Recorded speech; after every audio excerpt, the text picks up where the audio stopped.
Бәріне сәлем достар. Бүгінгі кезекті кітап талқының кітабын дайындап келдім. Ол Хакан Мингуштың «Сен yol ашық, yol sana görünür» еңбегі. Бірден түрік жазушысынан бастап кеткен қалай кетті? Біз міндетті түрде бір жерден осы «Сен жолға шық, жол саған көрінеді» деген сөзді естігенбіз. Және осы сөздің авторы Мәулияна Руми деген суфи, яғни сопының сөзі екен. 10-12 ғасырларда Түркияда өмір сүрген кісінің сөзі екен.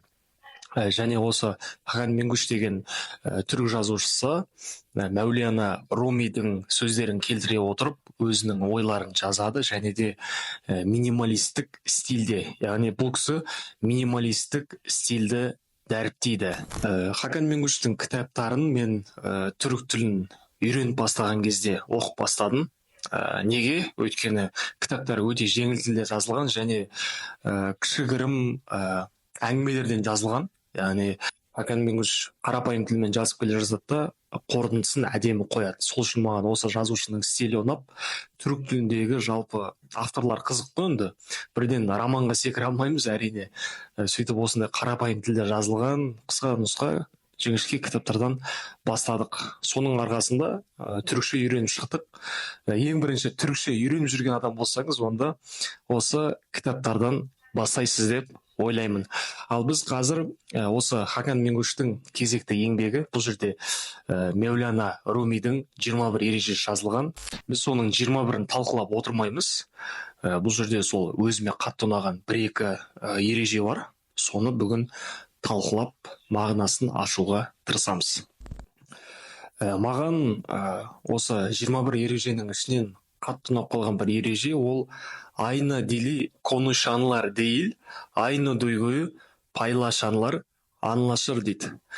Бұны қазақ тіліне аударған кезде бір тілде сөйлегендер емес, бір сезімді бөліскендер түсіне біледі дейді. Яғни бір сезімде болғандар деп айтсақ қалай болады екен қазақ тілінде? Кішкене мынандайда қазақ тілінде бұл сөз андай сияқты болып кетіп отыр да, бір әдеби немесе бір тым серьезный лау деп айтама, сондай сияқты көрініп тұр. Мына сөзді естіген кезде екі картина маған елестеді. Ол бірінші, бір отбасы отыр, бір бөлмеде. Әкесі отыр, анасы отыр, бала шағасы отыр да. Бір отбасы отыр.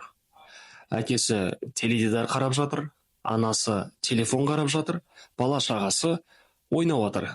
Бір отбасы болғанымен арасындағы коммуникация арасында ғана жүріп жатыр да. Бірдеңе айтады, яғни сұрақ қояды, сол сұраққа жауап береді. Болды, одан асқан ештеңе болмай жатыр арасында.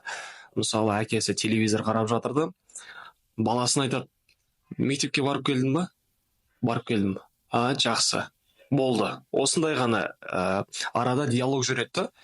Бұл жерде бірақ оларды бір-бірімен байланыстырып тұрған нәрсе жоқ. Әркім өзінің әлемімен өмір сүріп жатыр ол жерде.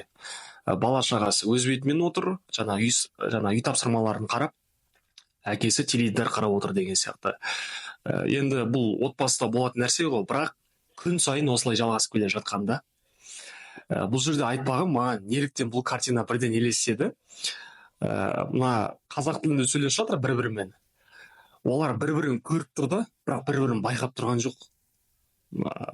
Әкесінің ойының бәрі теледидарда, анасының ойы телефонда деген сияқты да. Бұны қысқадан нұсқа айтатын болсақ, бір-бірін көріп, бірақ бір-бірін байқап тұрған жоқ. Бір-бірін естіп тұр, бірақ бір-бірін тыңдап тұрған жоқ деген сөзбен осыны қорытындылай салайық. Екінші картина ол мынандай нәрсе. Мысалы, әрқайсымызда бір что-то стресста жүрмін деген сияқты бір іште бір чувство болады. Сөйтіп бір мені ешкім түсінбей жүрген сияқты, бір білмеймін, бір отбасымнан, бір достарымнан алыстап қалған сияқты, немесе бәрі менен алыстап кеткен сияқты деген сияқты. Сондай кезде жүргенде бір әрқайсымызда болуы мүмкін. Бір адаммен танысамыз да, маңызды емес қай жерде болса да. Бірақ ана адам бұрыннан бері бізбен өсіп кеткен сияқты, бұрыннан бізді бір танитын сияқты бізге жақын болып кетеді.